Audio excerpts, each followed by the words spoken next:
Hello everyone, welcome to our channel clear JIB CIB.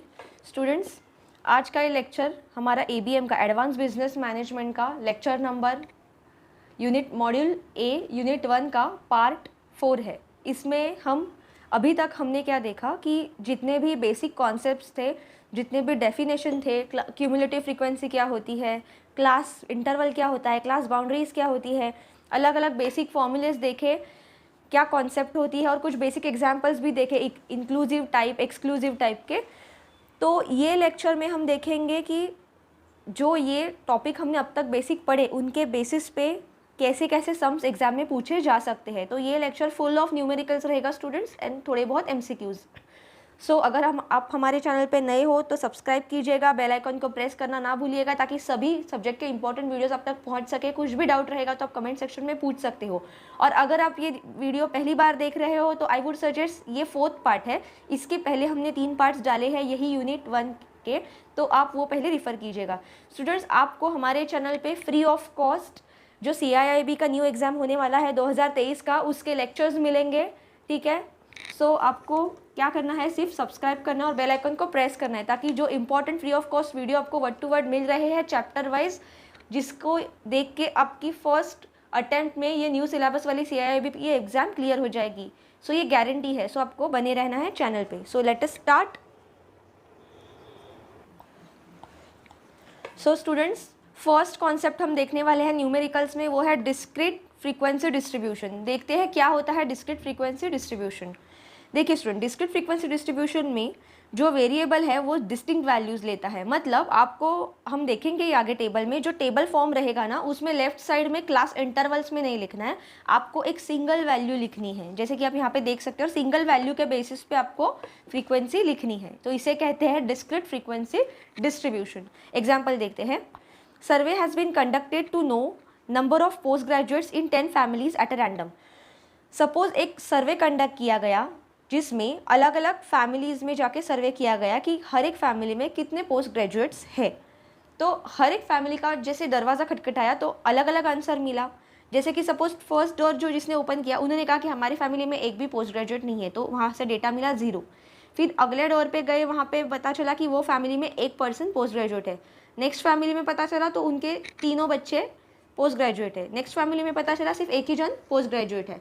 तो ऐसे करके हमें अलग अलग फैमिली, मतलब 10 फैमिली का 10 अलग अलग फॉर्म का डेटा मिला। मतलब ये वैल्यू सिमिलर है सम टाइम, कुछ एक्सटेंट तक, लेकिन अलग अलग डेटा मिला। तो ये 10 फैमिली का डेटा हमें एक टैबुलर फॉर्म में अरेंज करना है। जैसे कि हमें पता ही है एक डिस्क्रीट फ्रीक्वेंसी डिस्ट्रीब्यूशन है, तो यहाँ पे वेरिएबल्स डिस्टिंक्ट वैल्यूज़ रहेंगी, अलग अलग रहेंगी। अभी आप देखिए आपको क्या डेटा मिला। देखिए 0 1 3 1 0 2 2 2 2 एंड 4।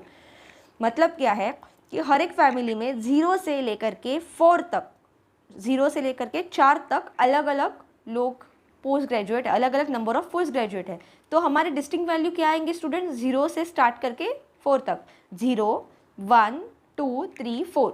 अभी ये तो हमें लाइन से लिखने हैं, वी कैन नॉट स्किप बीच वाला नंबर, ठीक है। लेकिन कहाँ से लेके कहाँ तक लिखना है 0 से लेके 4 तक, क्योंकि 0 नंबर ऑफ पोस्ट ग्रेजुएट भी है, 1 भी है, 2 भी है, 3 भी और 4 भी। अगर बीच वाला कोई नहीं रहता तो भी लिखना पड़ता। क्यों? क्योंकि ये हम लाइन से लिख रहे हैं ना, ठीक है, भले ही डिस्टिंक्ट वैल्यू लेकिन लाइन से लिख रहे हैं।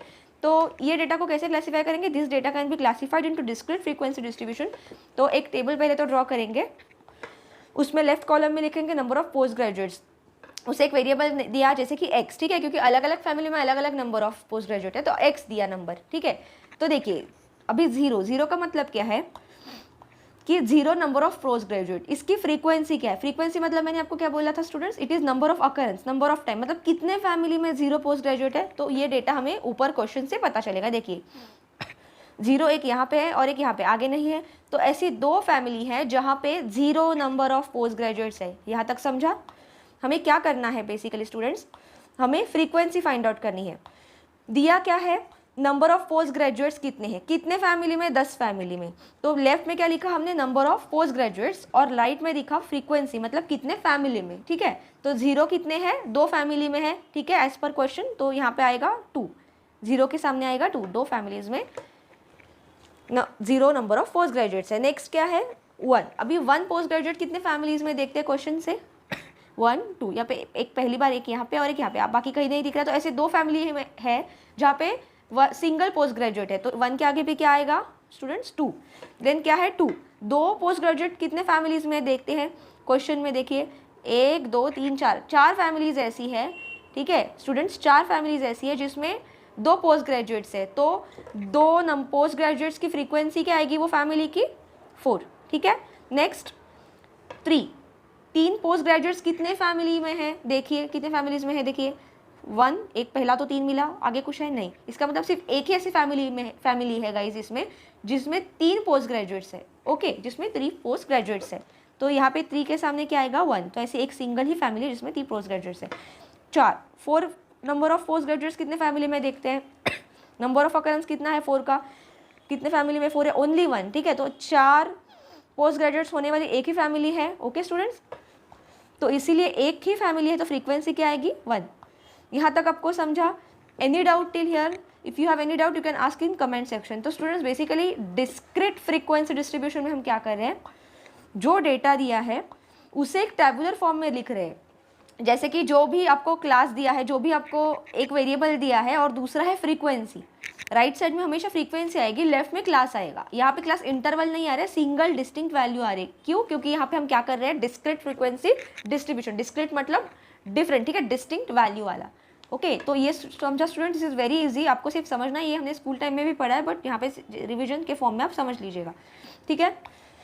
नेक्स्ट फॉर्म है स्टूडेंट्स कॉन्टिन्यूअस फ्रीक्वेंसी डिस्ट्रीब्यूशन। अभी समझते हैं ये कॉन्टिन्यूअस फ्रीक्वेंसी डिस्ट्रीब्यूशन होता क्या है। Continuous frequency distribution. In continuous frequency distribution, variable takes values which are expressed in class intervals within certain limits. देखिए स्टूडेंट्स, हमने पहला देखा था डिस्क्रीट, डिस्क्रीट में क्या बोला था कि डिस्टिंक्ट वैल्यूज रहेंगी, वेरिएबल की वैल्यूज डिस्टिंक्ट रहेगी, ठीक है।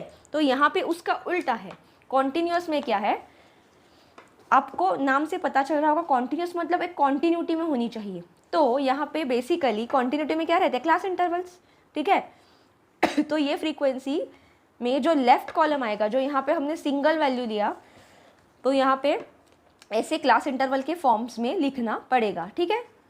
सो इसे ही कहते हैं कॉन्टिन्यूअस फ्रीक्वेंसी डिस्ट्रीब्यूशन। तो इसमें इतना ही समझना है, कॉन्टिन्यूअस फ्रीक्वेंसी डिस्ट्रीब्यूशन में variables takes values which are formed in class intervals, मतलब वेरिएबल्स ऐसी वैल्यूज लेते हैं जो कि क्लास इंटरवल के फॉर्म में हमें रिप्रेजेंट करने पड़ते हैं।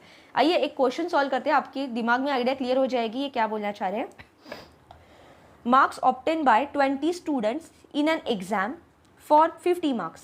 Convert data into continuous distribution form. ठीक है, यहाँ पे स्टूडेंट्स एक डेटा दिया है जिसमें 20 स्टूडेंट्स को आउट ऑफ 50 कितने मार्क्स मिले, वो ऐसे 20 स्टूडेंट के अलग अलग मार्क्स आपको यहाँ पे दिए हैं, ओके।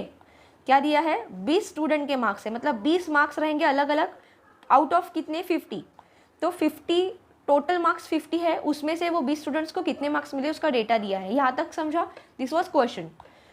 अभी स्टूडेंट्स ये है कॉन्टिन्यूअस फ्रीक्वेंसी डिस्ट्रीब्यूशन का क्वेश्चन, तो यहाँ पे हम डिस्टिंक्ट वैल्यू नहीं लिख सकते और वो बहुत बड़ा भी हो जाएगा, तो हमें यहाँ पे वैल्यूज़ कैसे लिखने हैं, कॉन्टिन्यूअस फॉर्म में, मतलब क्लास इंटरवल्स में। अभी देखिए, मुझे बताइए हम कैसे लिखेंगे क्लास इंटरवल्स। देखो, सबसे लो वैल्यू कौन सी है और सबसे हाई वैल्यू कौन सी है वो हमें पहले समझना पड़ेगा। देखिए टेक्निकली 50 में से जो मार्क्स मिलेंगे वो 0 मिनिमम है, लेकिन क्या आपको यहाँ पे 0 दिख रहे हैं क्या मार्क्स, नहीं, तो आपको मिनिमम मार्क्स कितने दिख रहे हैं, तो उसके आसपास का इंटरवल, उसके पहले का इंटरवल हम पकड़ेंगे, और मैक्सिमम मार्क्स तो हमें पता है 50, तो 50 तक हम लेंगे, ओके। यहाँ तक समझा। तो देखते हैं, देखो सबसे लोएस्ट मार्क्स अगर आप ऑब्जर्व करोगे students 18, 23, I can see 18 is the lowest, okay. And highest marks देखिए 44 है, 48 है, 49 है, हाईएस्ट मार्क्स क्या है 49, ओके। तो लोएस्ट है 18, हाईएस्ट है 49, I guess it's clearly visible ना, ओके ओके। सो हमें बेसिकली इंटरवल देखो 18 कौन से इंटरवल में आएगा, आप जैसे चाहे इंटरवल बना सकते हो, आप 10 to 20, 20 to 30, 30 to 40 ऐसे भी बना सकते हो, या यहाँ पे मैंने 5-5 का बनाया है, ठीक है, कॉन्टिन्यूस डिस्ट्रीब्यूशन यहाँ पे मैंने 5-5 का बनाया है, ओके। तो 18 कौन से दो 5-5 के इंटरवल के बीच में आएगा, 15 to 20 के बीच में आएगा ना। तो 18 से पहला 5 के इंटरवल वाला कौन सा है, 15। तो मैंने स्टार्ट किया 15 to 20। फिर नेक्स्ट क्या है 20 to 25। ये देखिए यहाँ पे ये नंबर कॉमन रहेगा क्योंकि ये कॉन्टिन्यूअस इंटरवल है, ठीक है, कॉन्टिन्यूअस फ्रीक्वेंसी डिस्ट्रीब्यूशन है।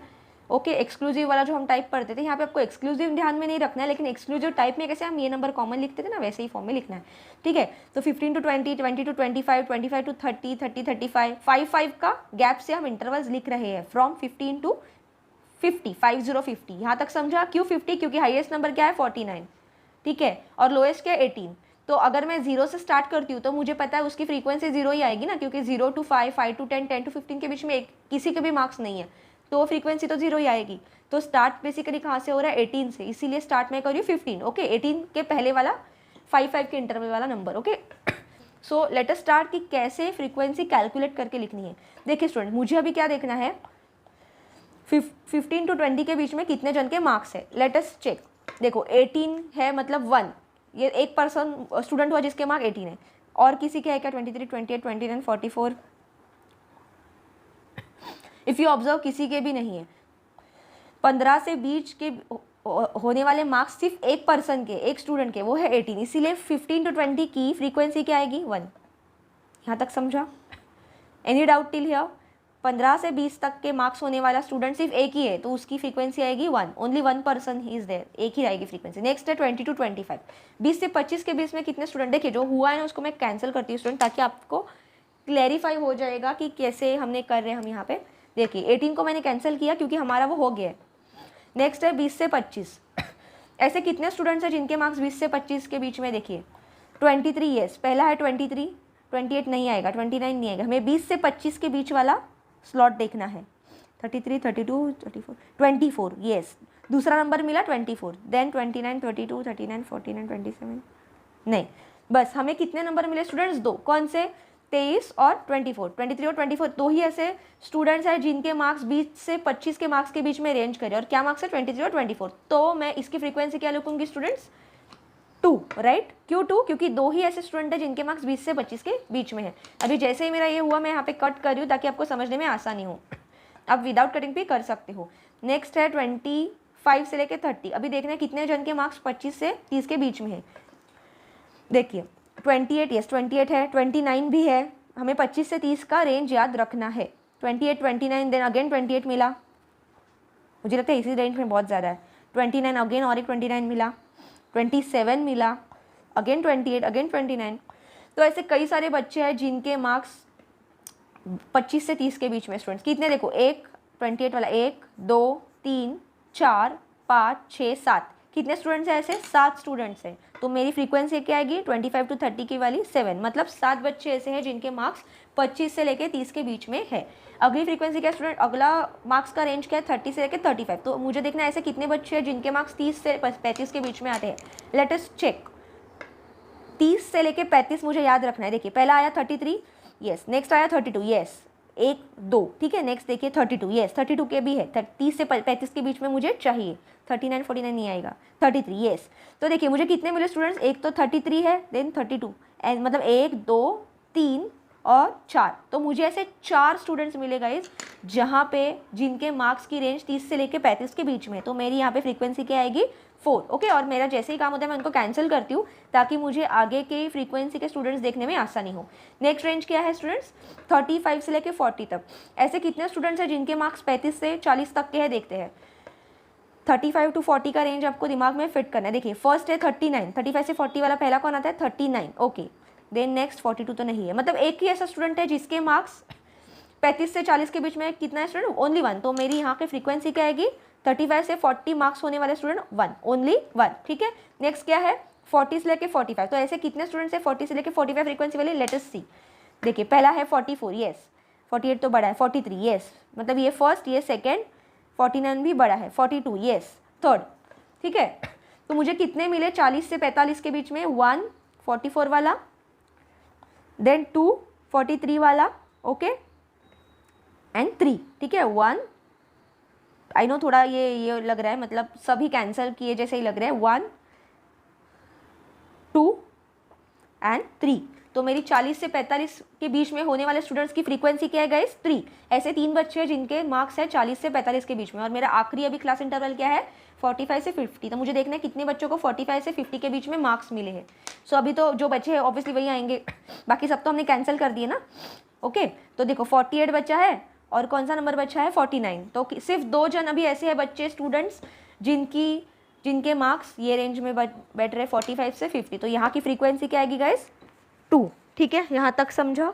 ओके, तो ये हम क्या कर रहे हैं? ये हम स्टूडेंट्स कंटिन्यूअस फ्रीक्वेंसी डिस्ट्रीब्यूशन कर रहे हैं। मतलब आपको एक डेटा दिया जाएगा, उसको आपको कॉन्टिन्यूस और आपको बताया जाएगा कि कॉन्टिन्यूस फ्रीक्वेंसी डिस्ट्रीब्यूशन के फॉर्म में उसे टैबुलर फॉर्म में बिठा दो। ओके, तो हमें वैसे उसे फॉर्म करना है। सेकेंड कॉलम तो हमेशा फ्रीक्वेंसी आएगी, लेफ्ट कॉलम आपको जो वेरिएबल दिया है वो आएगा। ओके, और अगर डिस्क्रीट फ्रीक्वेंसी डिस्ट्रीब्यूशन बोला है तो सिंगल वैल्यू आएगा, कॉन्टिन्यूस बोला है तो क्लास इंटरवल के फॉर्म में आएगा।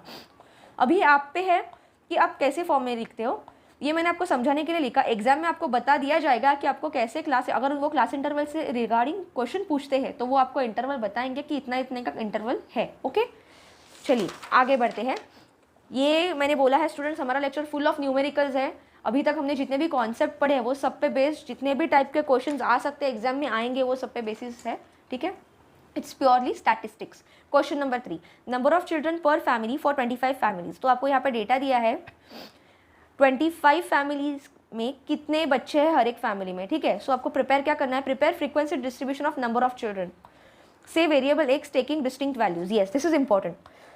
आपको डिस्टिंक्ट वैल्यूज लिख के इसका टेबल बनाना है। मतलब क्या है? ये डिस्क्रीट फ्रीक्वेंसी डिस्ट्रीब्यूशन। और ये क्या है आपको दिया है डेटा गाइस? ये रॉ डेटा दिया है। आपको पता होगा मैंने वेरी स्टार्टिंग में, हमने सबसे फर्स्ट लेक्चर में देखा था कि स्टैटिस्टिकल एनालिसिस के 4 स्टेप्स क्या होते हैं, राइट? अगर आपको याद होगा, जिन जिन बच्चों ने मेरा पहला लेक्चर पढ़ा उनको कंफर्म याद होगा कि जब हम स्टैटिस्टिक्स के क्वेश्चन स्टार्ट करेंगे ना स्टूडेंट्स, तो वहाँ पे हमें पता होगा कि क्या स्टेप्स करने हैं। पहला स्टेप था कलेक्शन ऑफ डेटा। हम डेटा कलेक्ट कर रहे हैं, तो यहाँ पे हम क्या कर रहे हैं? हम क्वेश्चन पढ़ के डेटा तो कलेक्ट कर रहे हैं ना, this is raw data. Second step में क्या करते थे? हम वो डेटा को एनालाइज करके उसे हम क्लासीफाई करते थे। एनालाइज तो थर्ड स्टेप था ना, क्लासीफाई करके एक टैबुलर फॉर्म में हम उसे बिठाते थे। तो यही तो हमें बताया जा रहा है कि आप ये जो डेटा दिया है 25 फैमिलीज के जो नंबर ऑफ चिल्ड्रन है उसे फ्रीक्वेंसी डिस्ट्रीब्यूशन के टेबल में बिठा दो। ठीक है, तो हम उसे क्लासीफाई करके एक टैबुलर फॉर्म में रखने वाले हैं। ठीक है, तो यही हम करें आगे। फिर आगे जब आगे वाले न्यूमेरिकल्स हम देखेंगे उसमें हम एनालिसिस और इंटरप्रिटेशन भी करेंगे। डोंट वरी, आपको लगा होगा कि अरे मैडम स्टेप्स तो 4 थे, यहाँ पे अब तो सिर्फ 2 ही स्टेप्स ने खत्म किए। नहीं, ये तो बेसिक न्यूमेरिकल है। एक्चुअल एग्जाम के जो न्यूमेरिकल्स है वो तो अभी बाकी है। ठीक है, असली गेम तो बाकी है। चलो स्टार्ट करते हैं। तो यहाँ पे क्या दिया है? 25 फैमिलीज में हर एक फैमिली में कितने चिल्ड्रन है। ठीक है, 25 फैमिली का अलग अलग आपको डेटा दिया। देखिए, अब ऐसे पढ़ो या ऐसे पढ़ो, it's one and the same. ठीक है, 5 के फॉर्म में 5 है। तो क्या दिया है आगे? हमें डिस्टिंक्ट वैल्यू वाला टेबल बनाना है। देखते हैं, देखिए क्या बोला था हमने, लेफ्ट में आएगा और उन्होंने क्लियरली दिया है कि वेरिएबल एक्स आपको लेना है नंबर ऑफ चिल्ड्रन। ठीक है, वेरिएबल एक्स मतलब लेफ्ट कॉलम आपको क्या लेना है? Number of children. और राइट में क्या लेना है? फ्रीक्वेंसी क्या लेना है? Number of family. ठीक है, तो frequency distribution of number of children in 25 family is. देखिए अभी पहला कॉलम क्या है? 0। तो ऐसे कितने फैमिलीज है जिसमें 0 नंबर ऑफ चिल्ड्रन है? देखिए यहाँ से स्टार्ट करते हैं। This is 1। ओके, ऐसी पहली फैमिली जिसमें 0 है, then this is 2 and this is 3। यहाँ पे नहीं है। तो ऐसे टोटल 3 फैमिली है जिसमें 0 नंबर ऑफ चिल्ड्रन है, जिसमें एक भी चिल्ड्रन नहीं है। तो इसकी फ्रीक्वेंसी क्या आएगी स्टूडेंट्स? कितने फैमिली जिसमें 0 चिल्ड्रन है? 3 फैमिली है ना। ठीक है, 3 0 थे ना, 1 2 3, 3 फैमिली में 0 बच्चे थे। तो यहाँ पे फ्रीक्वेंसी क्या आएगी? 3। ठीक है, नेक्स्ट अभी ऐसे कितनी फैमिली जिसमें नंबर ऑफ चिल्ड्रन 1 है, मतलब एक ही बच्चा है जिनकी फैमिली में। चलो देखते हैं टेबल से। पहले इसमें देखिए 1, ये पहली फैमिली। 2, ठीक है, इसमें 3 4 5, ठीक है, देन यहाँ पे नहीं है, देन यहाँ पे 6, ठीक है, देन यहाँ पे 7। तो देख रहे हो कितने फैमिली में सिर्फ सिंगल 1 चाइल्ड है, सिंगल बेबी है। 1 2 3 4 5 6 7। तो ऐसे 7 फैमिलीज है स्टूडेंट जिसमें सिर्फ एक ही चाइल्ड है। तो यहाँ पे फ्रीक्वेंसी क्या आएगी? 7 फैमिली। नेक्स्ट है 2। तो ऐसे कितने फैमिलीज है जिसमें 2 चिल्ड्रन है, ठीक है, 2 बच्चे हैं। देखिए पहले इसमें देखते हैं, अभी देखिए जो हुआ है उसे कैंसिल करेंगे, नहीं तो सब खिचड़ी हो जाएगा दिमाग में। हाँ, हम क्या देखने वाले हैं? कितनी फैमिली है जिसमें 2 चाइल्ड है, 2 चिल्ड्रन है। देखिए यहाँ पे है 1, ये पहला 2 वाला मिला, देन 2 3 4 5 6 7 8। तो ऐसी टोटल 8 फैमिली है जिसमें 2 चिल्ड्रन है, ठीक है, 2 बच्चे हैं, तो इसीलिए यहाँ पे फ्रीक्वेंसी क्या आएगी, 2 चिल्ड्रन वाली 8। ओके, जैसे ही वो हमारा हो जाता है काम, हम वो 2 को कैंसिल करेंगे, ठीक है, ताकि आगे का कैलकुलेशन आसान हो। नेक्स्ट क्या है, 3। ऐसे कितनी फैमिली है जिसमें 3 नंबर ऑफ चिल्ड्रन है, देखते हैं टेबल से, 1 2, इसमें नहीं है, 3 4 4, तो कितने, 1 2 3 4, तो ऐसे 4 फैमिलीज है गाइस जिसमें 3 चिल्ड्रन है, और लास्ट है 4। तो कितने फैमिलीज है जिसमें 4 है, देखते हैं फास्टली। देखो 3 वाला तो पहले उड़ा दो, ऐसे कैंसिल कर दो ताकि आसानी पड़ेगी, ठीक है। ओके, 4 की तभी बच्चे हुए 4 ही है ना, 1 4 वाली फर्स्ट फैमिली, 2 3, ऐसे 3 फैमिली है, 1 2 और 3, जिसमें कितने बच्चे स्टूडेंट, 4। ओके, उसमें 4 बच्चे हैं, तो इसीलिए 4 1 2 3, नहीं वेट, 3 ही है ना, सॉरी, 1 2 और 3, ऐसी 3 फैमिली है स्टूडेंट्स जिसमें टोटल 4 चिल्ड्रन है। तो ये क्या लिखा हमने स्टूडेंट्स, ये हमने लिखा नंबर ऑफ चिल्ड्रन पर फैमिली, ठीक है। तो ये हमने क्या किया, डेटा को एनालाइज करके एक टैबुलर फॉर्म में लिखा, और ये कौन सा है, डिस्क्रीट वैल्यू वाला, डिस्क्रीट फ्रीक्वेंसी डिस्ट्रीब्यूशन। अभी ये अगर सबकी हम टोटल करेंगे ना तो हमें एक वैल्यू मिलेगी, देखिए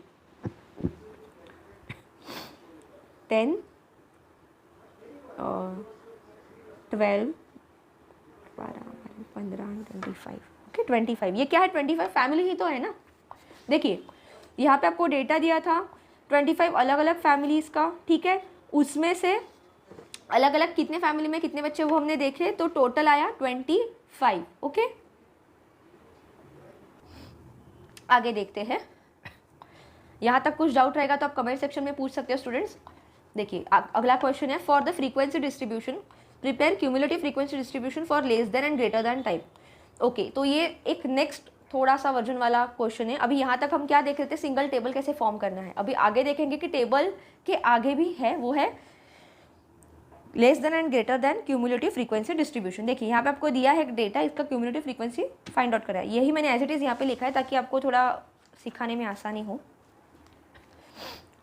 यहाँ पे बेसिकली क्या दिया है, x एक वेरिएबल दिया है जिसमें 1 2 3 4 5 6 ऐसा दिया है।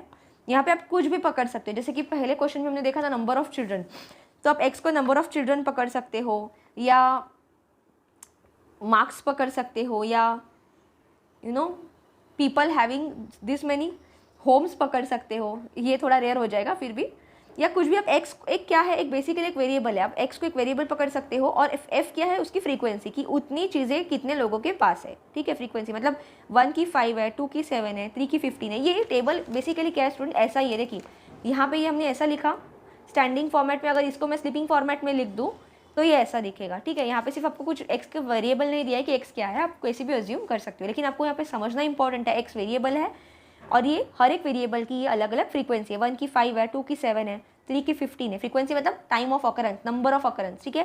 4 की 11 है, 5 की 6 है, 6 की 4 है। अभी हमें करना क्या है क्वेश्चन में स्टूडेंट्स, आपको फाइंड आउट करना है cumulative frequency of less than and greater than type. देखिए कैसे करते हैं,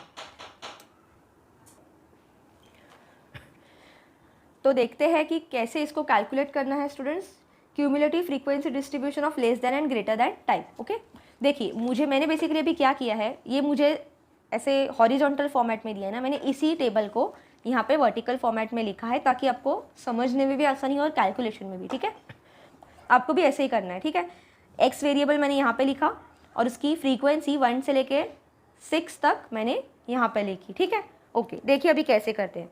देखिए सबसे पहले मुझे क्या फाइंड आउट करना है, less than frequency cumulative frequency, CF मतलब क्यूमुलेटिव फ्रीक्वेंसी, और ग्रेटर देन क्यूमुलेटिव फ्रीक्वेंसी। आपको कैसे करना है समझिए। देखिए स्टूडेंट्स, पहले तो मैं फ्रीक्वेंसी सबकी एडिशन कर रही हूँ, ये सब फ्रीक्वेंसी की एडिशन आ रही है 48, लेकिन मुझे यहाँ पे करने की जरूरत नहीं है, अपने आप आ जाएगा। देखिए लेस देन मतलब क्या है, लेस देन क्यूमुलेटिव फ्रीक्वेंसी में हम लोग स्टार्टिंग से मतलब लोएस्ट से स्टार्ट करेंगे और धीरे धीरे हाईएस्ट फ्रीक्वेंसी, हाईएस्ट वेरिएबल की तरफ जाएंगे। आपको समझ रहा है मैं क्या बोल रही हूँ। लेस दैन क्यूमुलेटिव फ्रीक्वेंसी में हम लोअर से हायर तक जाएंगे, मतलब मैं ऊपर से नीचे तक जा रही हूँ। ऊपर से नीचे तक मतलब क्या है, मेरी लोअर वैल्यू जो है मेरे क्लास की, मेरे वेरिएबल की जो लोअर वैल्यू है वहाँ से मैं स्टार्ट करूँगी और हायर तक पहुँचूँगी। तो मुझे स्टार्ट यहाँ से करना है। देखिए कैसे कैलकुलेशन करते हैं। देखिए लेस दैन क्यूमुलेटिव फ्रीक्वेंसी, मुझे बताओ लेस दैन क्यूमुलेटिव फ्रीक्वेंसी में ये 5 है, ये 5 एज इट इज़ आया यहाँ पे, मतलब 1 तक कितना है, 1 से कम कितना है, 1 तक 5, ठीक है। नेक्स्ट क्या है, तो 5 एज इट इज़ आएगा, मतलब 1 का कितना है 5 फ्रीक्वेंसी। नेक्स्ट मैंने क्या बोला, मैं ऊपर से नीचे तक आऊँगी, मतलब लोअर से हायर तक। नेक्स्ट क्या है 2, देखो लेस दैन क्यूमुलेटिव फ्रीक्वेंसी मतलब लेस दैन 2 कितने हैं, 2 और लेस दैन 2 कितने हैं, तो 5 तो आएगा ही और 7 भी है ना।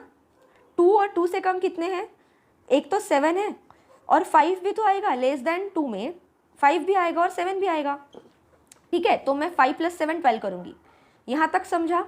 मतलब मैं यहाँ से जब नीचे जा रही हूँ फ्रीक्वेंसी में लेस दैन क्यूमुलेटिव में, तो मैं एडिशन करते जाऊँगी, ठीक है। पहली तो 5 आएगी, नेक्स्ट क्या आएगी 5 + 7 12, क्योंकि इसके नीचे वाले और ये दोनों आएंगे ना। देखिए तीसरा क्या है, अभी मैं जब थर्ड वेरिएबल पे जाऊँगी तो उसकी फ्रीक्वेंसी आगे आएगी 3 में, तो 15 है ही, प्लस 3 से कम 1 और 2 भी तो है, तो वो दोनों की तो फ्रीक्वेंसी ऐड होगी ना। तो ये दोनों की एडिशन कितनी थी, 5 + 7 12, तो 12 मैं यहाँ पे जोड़ूंगी, यहाँ तक समझा। मैं यहाँ पे I will add 12 over here plus 3 की फ्रीक्वेंसी 15। तो मैं क्या करूँ, ये क्लास की फ्रीक्वेंसी प्लस प्रीवियस जो जितने भी क्लास है वो सबकी एडिशन, ये ऐड करके एक नई फ्रीक्वेंसी बन रही है, यहाँ तक समझा। नेक्स्ट क्या है फिर 4, नेक्स्ट में क्या आएगा, 4 की फ्रीक्वेंसी क्या है 11, तो 11 तो आएगा ही, प्लस 11 में 27 भी जुड़ेगा। 27 क्या है, पहले जो 4 से लेस दैन क्यूमुलेटिव फ्रीक्वेंसी, मतलब लेस दैन 4 में क्या है 1 2 3, तो ये 3 क्या है, तीनों की एडिशन देखिए 5 7 15, वही तो हमने क्या कर रहे हैं ना यहाँ पे, ये तीनों की एडिशन तो यहाँ पर मिली है 27, तो आई विल ऐड 27 प्लस इसकी क्लास की फ्रीक्वेंसी 11, 27 + 11 इज 38। नेक्स्ट क्या है 5 की फ्रीक्वेंसी 6 है, तो मेरे को 6 तो ऐसे तो लिखना है ही, प्लस मुझे प्रीवियस चारों क्लास की एडिशन वो क्या है 38 हमने लिखी थी, वो एज इट इज़ यहाँ पे आ जाएगी। सो 38 + 6 इज 44। नेक्स्ट क्या है 6, नेक्स्ट वेरिएबल क्या है 6 की फ्रीक्वेंसी क्या है 4, तो 4 आएगी और प्लस लेस दैन 6 की जो भी सभी फ्रीक्वेंसी जो कि जिसकी एडिशन कितनी की थी हमने 44, वो भी यहाँ पे आएगी। सो 44 + 4 कितना आया 48, ठीक है। तो यहाँ पे 48 आया। तो स्टूडेंट्स ये क्या था, देखो अगर आप ऑब्जर्व करोगे तो मैं टेक्निकली ऊपर से लेके नीचे तक हर एक जैसे जैसे मैं आगे बढ़ रही हूँ, हर एक अलग अलग नेक्स्ट क्लास में मैं पिछली फ्रीक्वेंसी ऐड करके प्लस वो फ्रीक्वेंसी ऐड करके एक नंबर लिख रही हूँ, ये फ्रीक्वेंसी लिख रही हूँ, और एंड में जाके मुझे सबकी एडिशन मिली जो कि कितनी थी 48, वही तो मैंने यहाँ पे लिखी। या आप फ्रीक्वेंसी का सबका एडिशन करके पहले से ही लिख सकते हो और फिर ये कैलकुलेशन करके आपको सेम आंसर मिलना चाहिए यहाँ पे, तो आप क्रॉस चेक कर सकते हो कि वेदर आपने जो कैलकुलेशन किया है वो सही है या गलत है। अगर ये नंबर मैच नहीं किया तो आपने कुछ मिस्टेक किया एडिशन में, ठीक है। मतलब क्या है, मैं एक एक नंबर जैसे ही लोअर से हायर जा रही हूँ तो मैं जोड़ रही हूँ, ठीक है। ये क्यों बोल रहे हैं, इसका मतलब समझो, लेस दैन क्यूमुलेटिव फ्रीक्वेंसी मतलब जो दी है वो फ्रीक्वेंसी तो आएगी ही, प्लस उससे लेस है वो भी हम जोड़ते जा रहे हैं, वो भी हम ऐड कर रहे हैं, ठीक है। ओके, इसे कहते हैं less than cumulative frequency. Next है ग्रेटर दैन क्यूमुलेटिव फ्रीक्वेंसी। अभी देखो लेस दैन का एग्जैक्टली ऑपोजिट आएगा ग्रेटर दैन, क्या है समझते हैं। देखिए लेस दैन में हमने लेस दैन मतलब इससे कम, मतलब ऊपर से नीचे तक आए ना, मतलब लो से हाई तक आए। अभी ग्रेटर दैन में हम नीचे से ऊपर तक जाएंगे, मतलब हाई वैल्यू से लो वैल्यू तक जाएंगे। मतलब यहाँ पे आप समझ सकते हो, हाई वैल्यू से लो मतलब 6 से लेके स्टार्ट करेंगे और ऊपर 1 तक जाएंगे, इसीलिए हम कहते हैं ग्रेटर दैन। मतलब कैसे बोलेंगे, ग्रेटर दैन 6 या 6 या ग्रेटर दैन 6, फिर 5 या greater than 5, 4 greater than 4, 3 greater than 3, ऐसे बोलेंगे ना, ठीक है। तो वैसे ही प्रोसीजर है, सिर्फ नीचे से ऊपर, मतलब हाई से लेके लो तक जाना है। तो देखिए पहले क्या आया, 6 की फ्रीक्वेंसी क्या है 4, तो 4 एज इट इज़ लिखी मैंने। नेक्स्ट क्या है 5, तो मैंने क्या बोला है नीचे से ऊपर तक जोड़ते जाना है। देखो ग्रेटर दैन 5, ग्रेटर दैन 5 में तो 6 की भी आएगी ना, तो 5 की फ्रीक्वेंसी क्या है 6 प्लस ग्रेटर दैन 5 क्या है 6, उसकी क्या है 4, तो ये मैं नीचे ऐड कर रही हूँ, 4 ऊपर जोड़ते जाऊंगी, 4 + 6 10, तो ये दोनों ग्रेटर दैन 5 में 6 की भी आएगी, तो दोनों की फ्रीक्वेंसी ऐड करके मैंने लिखी 10। नेक्स्ट क्या है 4, तो 4 में 4 की फ्रीक्वेंसी 11 तो मैंने जोड़ी ही है, प्लस ग्रेटर दैन 4 में 5 और 6 भी है, तो उसमें ये दो भी चीज़ें आएगी, 6 + 4 10, जो मैंने यहाँ पे लिखा है ना, मुझे फिर से एडिशन करने की ज़रूरत नहीं है। मैं एक एक क्लास जैसे जैसे मैं ऊपर जा रही हूँ तो मैं एक एक फ्रीक्वेंसी एडिशन कर रही हूँ। तो मैं 6 + 4 10, तो 10 यहाँ पे आ गया, तो 10 + 11 21।